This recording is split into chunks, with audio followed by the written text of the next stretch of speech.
turns red, you're on.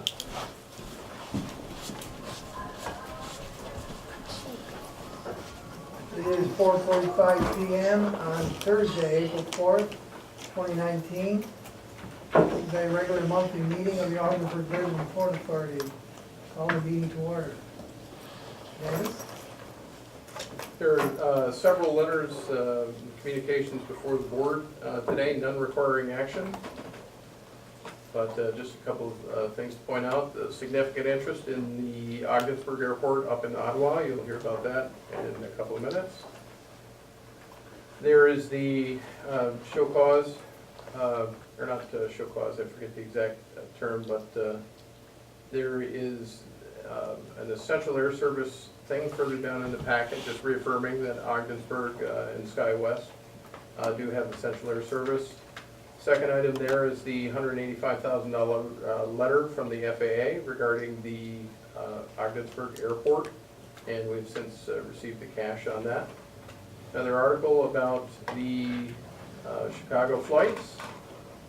A couple of good press, some Pi Day activity, Boutique Air article, SkyWest articles, and a variety of other things through there. Again, nothing requiring action, but just good things to be aware of. Anyone have any comments and questions on letters and communications? It's nice to see the good press for the airport. If not, approval of the board minutes, March 4th, 2019. So Adriano, you have a chance to look those over, I did indeed. and They look as accurate as to our meeting. we have a motion to approve. So moved. Is there a second? Second. Okay. All those in favor of approving the minutes as presented, say aye. Aye, opposed, so carried. Reports, presentations, Mr. Chairman, I recommend a modification to the agenda after the presentations, as both are airport related today. I recommend proceeding immediately to agenda items E1 through 6 for the airport. is there a motion to amend the agenda? So moved. Second? Second. Any questions, comments? If not, all those in favor of moving the agenda, say aye. Aye. Opposed? Okay. For presentations this evening, or this afternoon, I should say, with 30-minute time limits each, there is a general airport update from McFarland Johnson, followed by the airport marketing update with Brianne McGee and Andre Page. So on that note, gentlemen, Okay. like to come up? Thanks. Thanks, Wade. Well, Zach's getting set up. We've got a brief PowerPoint, 10 slides. We'll keep it short and try to leave as much time for questions and answers as we can. Last bit of remaining business for the runway extension. Since you received the last reimbursement from the FAA, we did owe you an aerial photo for the boardroom. So we're presenting that to you today. So I'll do that with Thank you. Wade. Excellent. Put it right here on the There's even a table. book attached on the back, so. And we get Thank rid you. of it. So, like I said, we've got a couple of FAA-related things that we want to fill you in on, a couple of active projects. We haven't been here to speak to the board in quite some time.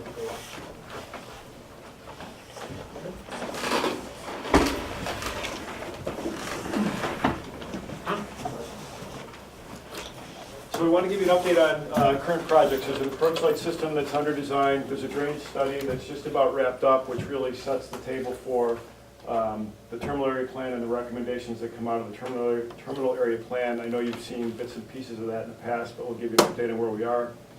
Things coming up are the construction of the approach lights, which is scheduled to occur hopefully in the fall. And then there's an environmental assessment that's going to be needed to take the next steps towards the terminal area improvements. And then we'll do a quick overview of FAA funding prospects for the future and NISDOT funding as well. We'll do it fast, I promise. So the approach light system, there was an old system with the old runway that was demolished. There's a long history there. I won't bore you with all the details of that, but the bottom line is there's an FAA funded project to replace that approach light system. Basically, it's just a set of lights at the end of the runway that helps an approaching pilot find the runway, particularly in foul weather conditions. OBPA will construct the system, and then it'll be transferred to the FAA, and the FAA will ultimately own, operate, and maintain the system. The FAA will pay for 95% of the project, the state pays for 2.5%, and then the authority pays for the remaining 2.5%. We are anticipating impacting approximately a quarter acre of wetlands for the service roads. We have been in contact with the Corps of Engineers. They're going to amend the permits from the runway extension to allow for that to occur. There will be a small amount of mitigation required, and that will be through in lieu fee, where basically you pay some money to Ducks Unlimited, and that will take care of the mitigation requirement. So that's all in process. I don't anticipate any issues with that. And we're expecting to advertise for bids in early May. The grant application deadline using bid prices is due to the FAA no later than June 28th. We're targeting June 15th as a way to get in front of the deadline and give us time to address any issues that may or may not come up. I would expect you'll get the grant for construction of that project in August, hopefully. And then we'll have to take a look at the timing. We want to obviously do the project at a time that minimizes any disruption to the air service here. So we'll have to take a look once we know when the grant's in hand and where the contractor is, whether we want to start that in the fall or hold off until the spring. Right now, I sort of think we want to hold off till the spring so we don't have any disruptions during the bad weather season during late fall and winter. With the drainage study, the terminal area right now, the airfield right now is constrained by inadequate capacity underneath Route 812 on the west side of the airport.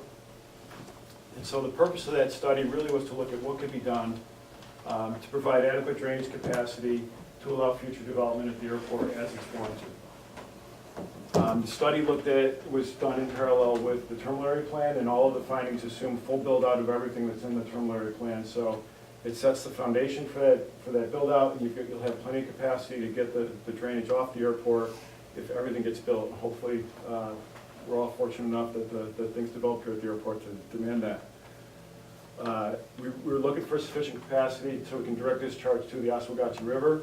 And the reason for that is if we can direct discharge to the Oswegatchie River, then the DEC requirements for stormwater quantity control go away, and then we just have to manage for stormwater quality. You can incorporate bioretention and dry swales and things like that. And basically all you're doing is you're running the stormwater across grassy area, and that pulls the pollutants out, and then you're sending the water to the river. So it has a lot of advantages for the airport. One of the main things that it does, in addition to providing the capacity you need for additional paving, is it will allow you to get rid of that retention feature that's on the airfield that requires maintenance and really is not ideal for an airfield setting because of the wildlife attractant.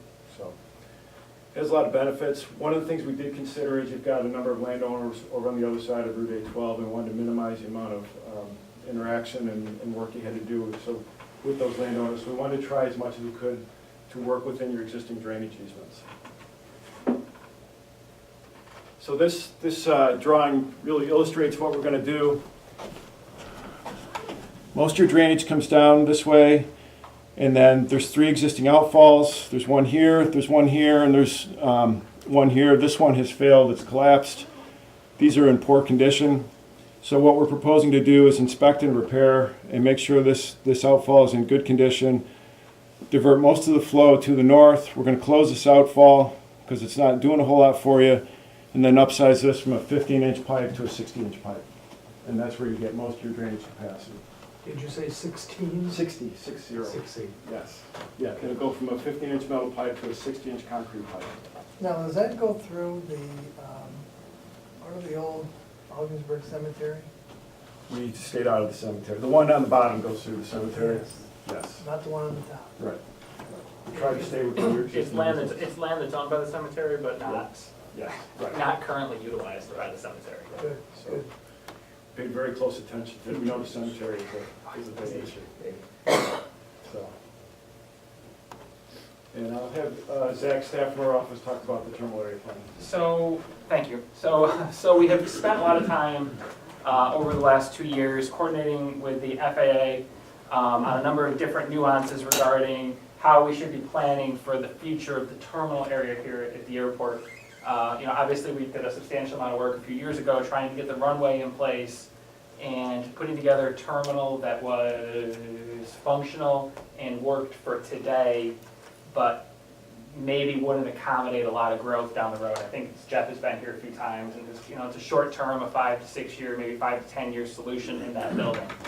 So what we wanted to do is we wanted to start looking at how we can expand the terminal area. And by the terminal area, we're both talking about the passenger terminal where you board the airline aircraft, as well as general aviation terminal facilities where an aircraft will park and possibly house themselves in a hangar or on an apron if they're a visitor to the area. We looked at a number of different alternatives throughout the study. I think we've been to the aviation subcommittee a few times showing alternatives. Ultimately, this is the preferred alternative for the terminal area plan. Essentially, what we're showing for the passenger terminal is reutilization of the existing terminal, probably some realignment of the spaces inside, and then the construction of a concourse to accommodate boarding gates. The concourse would be this green extension that you'll see running along the apron here. As the apron has been, and the apron is designed today, it's very difficult to accommodate more than one large jet aircraft out there. We're already trying to work through different scenarios with SkyWest coming in and how everybody can play nice, and and it's tough. It's going to be very difficult to have two large jet aircraft on the ramp at once. We know there's circumstances where Allegiant has 2 planes here at once. We're optimistic that there'll be some growth through the years, so we want to have a plan in place so that we can accommodate, at least at this point, 3 gates at the airport, over the planning period, the next 10 to 15 years, and then leave some room there for some growth of the terminal, so that if there is a continued need in the future for more than 3 gates, there is space to continue expanding that concourse down. Right now, we're showing 3 gates. It can be constructed at 2 gates. It can be constructed in phases even further. But right now, we are looking at it at 3 gates. You'll notice that there is a substantial amount of pavement there. We don't believe all that pavement is necessary right away. We're looking long-term, trying to reserve space for future pavement, future apron, hoping that your general aviation traffic will continue to increase. Obviously it has picked up since the runway extension. We hope it will continue to pick up with continued marketing. We've also identified space for a general aviation terminal, which you can see right down here at the end of the ramp. A new location for the ground service equipment building, which is right now, it's the tent right next to the terminal. Putting that down here, again, convenient, same side of the airport, a little further away from where your passengers are going to be seeing it though. As well as a fuel farm on that side of on the north side of the apron as well, so we no longer have fuel trucks crossing the runway, which is a non-standard condition. It is highly not recommended. On the south side, we generally are showing the construction of 3 new hangars. Again, those would be constructed as there's demand, if there's demand. A snow removal equipment building. Right now, all of the airport's snow removal equipment is stored outside. That is highly not recommended by the FAA. It helps to reduce the lifespan of that equipment. It's highly recommended they be stored inside. So we have sized a snow removal equipment building to store all of your equipment. And we did throw in an expansion to the fire station as well for consideration down the road. Jeff will get into a little bit of some of the phasing that we'll talk about, but ultimately, we are looking at a small segments in different phases, and we think we've identified. Here, can you flip over to the next one? Yeah. So here's what you can see. This will kind of go into Jeff's conversation with the environmental assessment that we're looking at. But this would be what we would consider phase 1. What we would consider to be justified and eligible at this point for funding through the Federal Aviation Administration. And that would be limited to the terminal expansion and a small expansion to the apron. Like I said, the apron right now is, it's close. We can configure the aircraft. It's just the way where the taxiway comes in, it's tough. So this small expansion will actually provide a lot more maneuverability for the aircraft that are parked there. And I think we'll give the airport a lot more options as they're out marketing service to other air carriers, especially those that may be operating the mid-size airline jets such as the Boeing 737s and the Airbuses that Allegiant are operating. This will help to alleviate and relieve a lot of those constraints, and I think we have this phased in a way that if you need more general aviation parking, you can continue to expand down further to the east, or you can construct the general aviation facilities to the east and then eventually connect them down the road. So I think this would be where we see the phase one development, the first phase of construction in the next 5 years. So the environmental assessment will also include the drainage improvements that are shown there that I just talked about for a minute ago, and again, that's the building block for the future development. We are anticipating a grant for the environmental assessment, again, in the August timeframe, and get that started. Once the environmental assessment's complete, then you're in a position to try to capture federal funding for all the other developments. One thing I do want to mention is the facilities that we showed on the south side, those are kind of standalone facilities, not related to the terminal improvements, so we can do those, we can satisfy the National Environmental Policy Act, NEPA, by doing what's called categorical exclusions for those smaller standalone facilities. So if an opportunity to capture state funding or whatever comes along to build those facilities, we can deal with those very quickly from an environmental perspective. So I think this really puts you in the best position you can be in to move forward as market conditions warrant, and put you in a good position to help grow the airport. And the environmental assessment will take probably close to 2 years, 18 months to 24 months to finish up. So based on what went on with the runway extension, I wouldn't expect a lot of pushback from the public. So in any event, we'll go on. I want to do a quick summary of the capital improvement plan. You've seen this before, but just to update you where we are based on conversations with the FAA and whatnot. They are considering for fiscal year 2020 money for the GA apron on the south side. The pavement there is not in great condition. So we're talking about a design project to start addressing that pavement and then acquire snow removal equipment. So I know that's a very high priority and need for the airport. Moving on to 2021, at that point the environmental assessment's done, so you're eligible to get money to start designing those drainage improvements and then also capture money for construction of the GA apron. Moving on to 2022, you're talking about design of the terminal apron expansion. That would be phase one to set the table for the terminal expansion, and that would also solve an operational situation that you have right now in maneuvering the two jets like Zach was talking about. And then also start construction of the drainage improvements. Moving on to 23 and 24, you're talking about getting that terminal apron expanded and then thinking about a terminal. Again, this is long-range planning. If things don't develop, then you can always put the brakes on, but I think you want to be positioning yourself that if things develop the way you hope they will and we think they will, that you're in a position to construct the facilities as they're needed. With this plan in place, it also gives everyone an opportunity to start working with the FAA and everybody else to get the funding lined up to get these facilities constructed. The terminal expansion is about 40,000 square feet, so you can start to do the math and figure out what the price tag for that's going to be if you figure $354 a square foot. So it obviously takes some long-range planning to be in a position to do something like that. So just a drainage improvement, we're looking at $2 million? Roughly, yes. We'll do that's a high-level planning estimate. As we get into the design, we'll update the cost estimate for that. I think You it'll think that'd take 2 years? So what happens with the FAA is they want 90% plans for the project roughly 3 months after they get the grant, and so they what they do is they make essentially a gap year between when you design something and when you go to construction. It's just a timing issue with them. We can work on that, but I think that's a safe assumption right now. Okay. Is that pretty much set in stone, or is there any opportunity to accelerate that if the business need is there? I think as far as the terminal area? In terms of just the general path that's being outlined right there. I think there is. I think the schedule for the EA is going to dictate when the other stuff can happen. I think the FAA will tell you that 2020 is pretty well set. After that, there starts to be more flexibility. But if something dramatic were to change, then we could certainly make that case. They'll listen. So. Excuse my ignorance on this stuff, but one thing I was wondering, you mentioned in your presentation the concerns regarding the terminal area apron issues that we're going to begin having with the bringing in SkyWest and with our Allegiant flights. Is there, ought we to move that up and move the general aviation back in order to account for those flights, assuming the growth that we're expecting from them? Or is this sort of set in stone, we have no choice but to do the general first? Well, we would love to do that.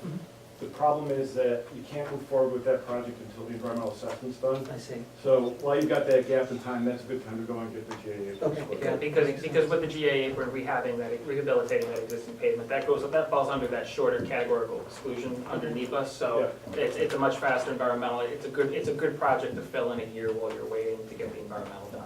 And in fact, the environmental's done on that project, so if $3 or $4 million were to fall out of the sky, you're ready to take that money. Right, okay, thanks.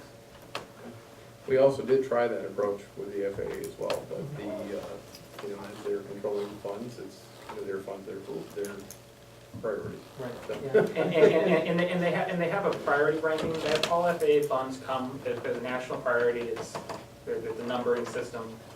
Terminals and apron expansions are all very low priority, so there's a lot of competition for the funds at that point as well. I understand in 2023, they have a very significant funding shortfall in the eastern region. So one thing we could talk about is maybe combining the drainage and the terminal apron expansion as a way to compress it if they've got the money to fund all that. But you can't do the terminal apron expansion until you get the drainage done, because it just won't work from a drainage and stormwater perspective. So, okay.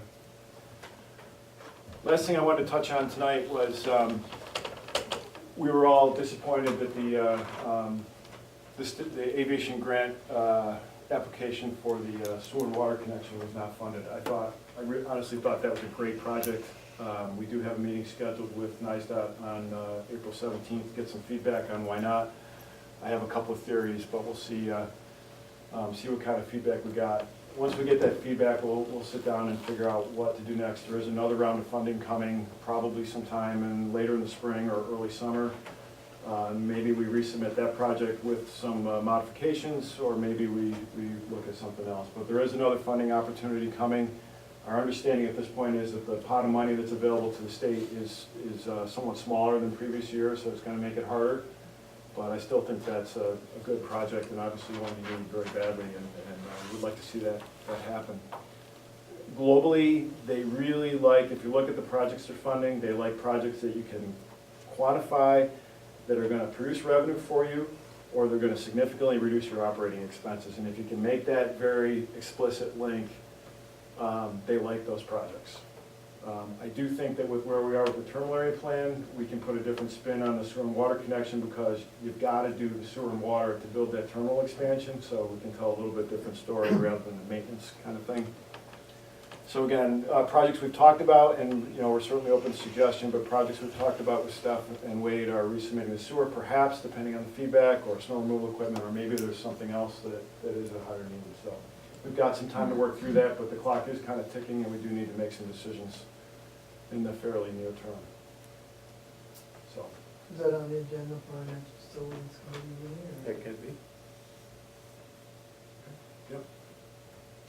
And that's really all we have. We're happy to answer any questions. I'll make the standing offer. Happy to come to any meeting. Sometimes the lead time is a little challenging, but if you give me notice, I'm happy to come to any facilities committee meeting, board meeting. Just let me know. I'll be here.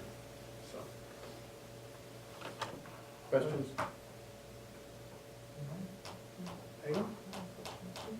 we must have been really thorough. Or vague.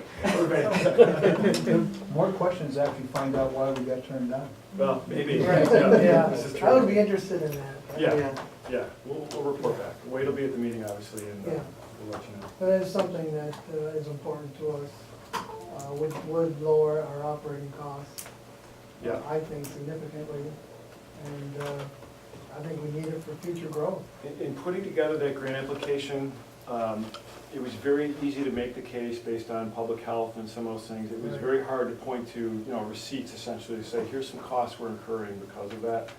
But I think if we make the case, based on what's going to happen with the terminal, that puts a different, more positive spin on it. But we'll see what they say. Yeah, it's really critical for a variety of reasons, and we'll make sure that we make a good case for it. Good. So, Yep. Good. Absolutely.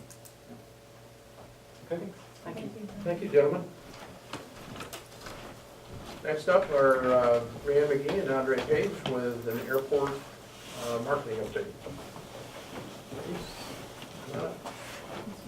Oh, we've got our work cut out for us. We do. Thanks a lot.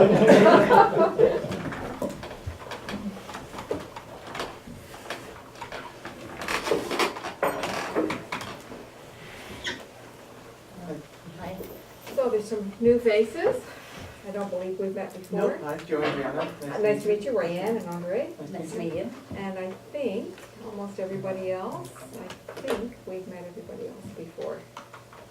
Except for the engineers, right?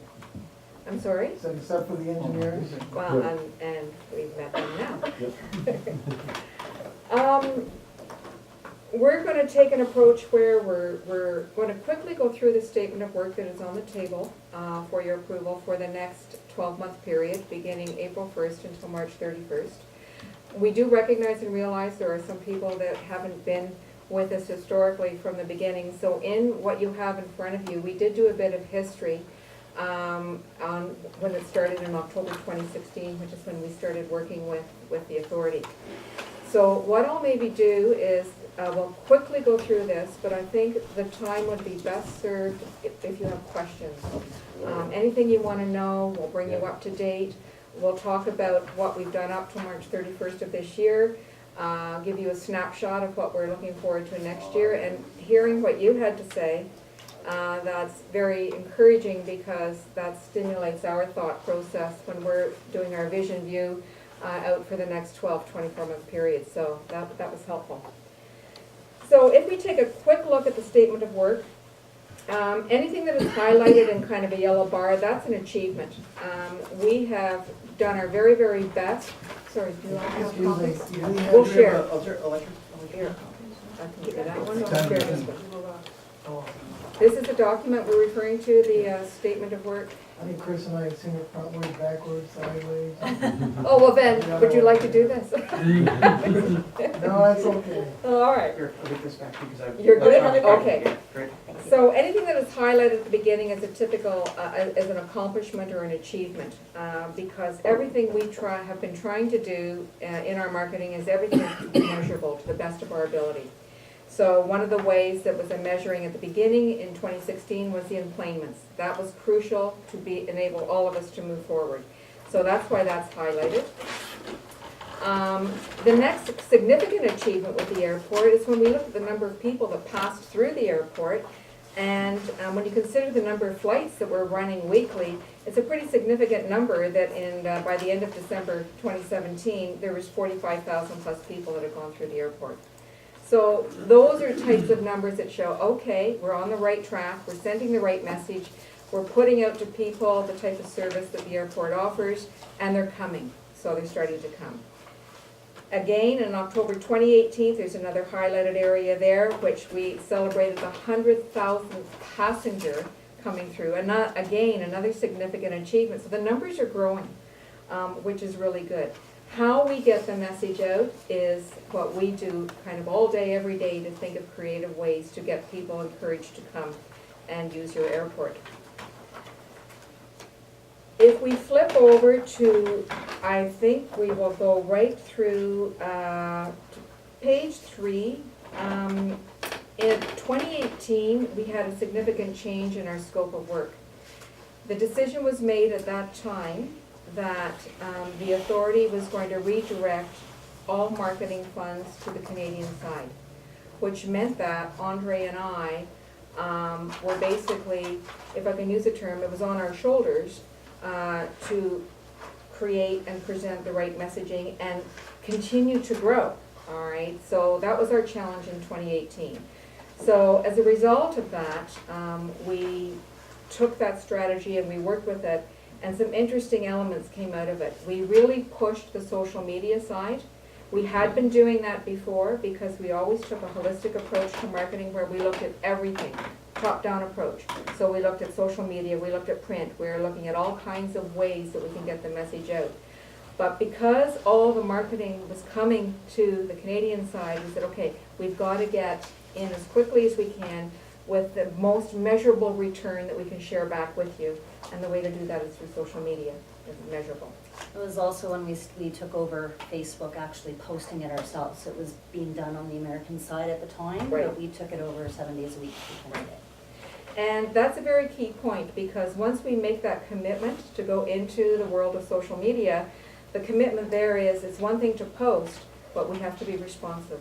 We have to be able to answer the questions that the public has. We have to do it timely, we have to do it accurately, and we have to make sure that everything that we say is reflecting your corporate objectives for what you want the vision to be of the airport.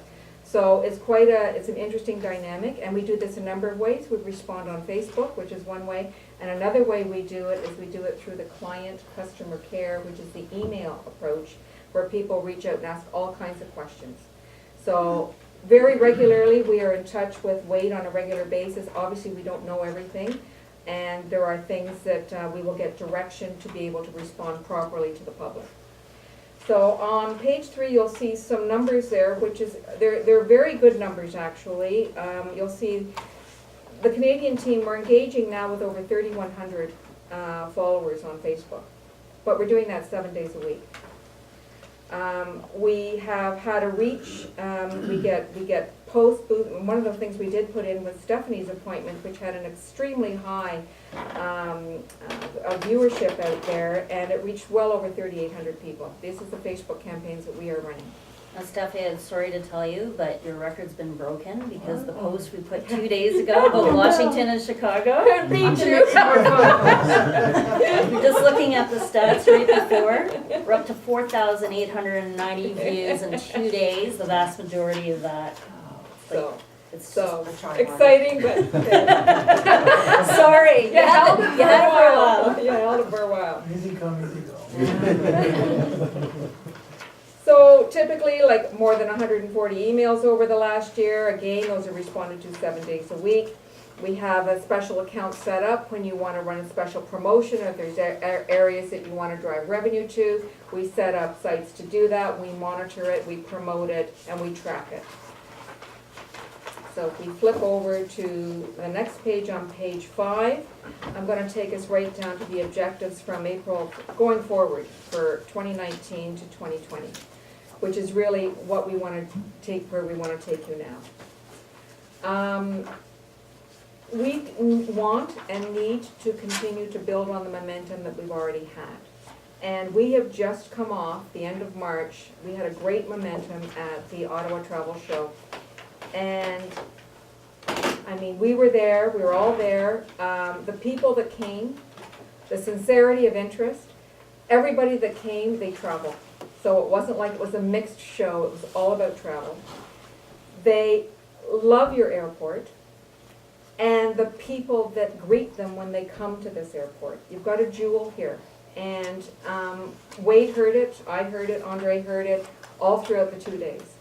A lot of excitement on the new SkyWest, Dulles, and Chicago. People are really pumped about that. This is great, and interestingly enough, the timing is, I'm sure you've all been aware of, where there's a temporary timeline that United will not be flying direct out of Ottawa anymore. So not that these are related in any way, but it's just serendipitous the way these things have kind of happened together. People knew about that, they know about the airport, and they're eager to know more. We also ran a giveaway, which I think was great, because the giveaway at the show was, yes, people can get some tickets, but we asked them where to next. Where do you want to go?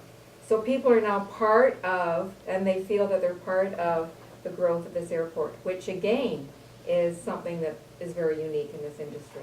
If I could just, sorry, if I could just interrupt for just a second. So on the table, we had the different destinations there. And we could point to it and say, 2 years ago, you told us you wanted to go to Florida, here's direct flights to Florida. Last year, you mentioned it was Chicago, here's Chicago and Washington. Tell us where you want to go next. We got over 400 responses of new destinations where folks want to go. Majority, interestingly enough, is Myrtle Beach. Well, that's invaluable information coming from a travel show when we're talking with the airlines coming up in June. So, And to add sorry, to, just wanted to sneak that in. no, that was very valuable. To add to both of these, we're doing more than just marketing. We want to know what your business objectives are. We align with that.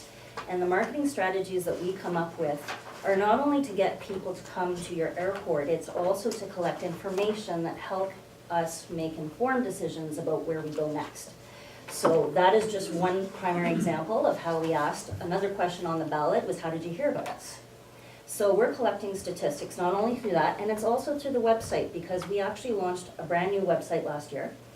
It was not mobile friendly before then. And we went from a website that is not mobile friendly to one that is. And when we were looking at the stats over the last year, the vast majority of people who visit the website are doing so on a mobile. So when we're looking at the stats going up. So everything's feeding everything, but we're also having an opportunity to collect the statistics that then go, okay, because we're not going, hey, let's just put an ad in the paper because that's what we did last year. No, there has to be a reason for it. And we now, the longer we're doing this, the more we have a momentum of gathering the stats of knowing, is it male, is it female, how old are they, where did they live, how are they finding us, how are they hearing about us. The online digital campaigns that we're doing give us valuable information. On the paid side, we're getting information about how new people are finding us.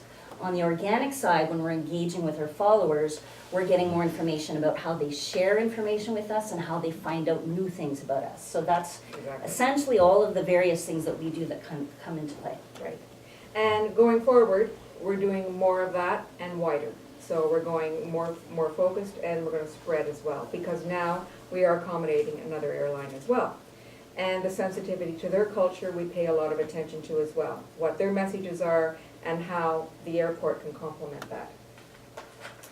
So basically, going forward, upon approval of the statement of work, we are going to continue to augment social media. We are going to continue to look at other venues that when the time is right, as Andre was saying, tied to your corporate objectives, it makes the most sense to release certain messages.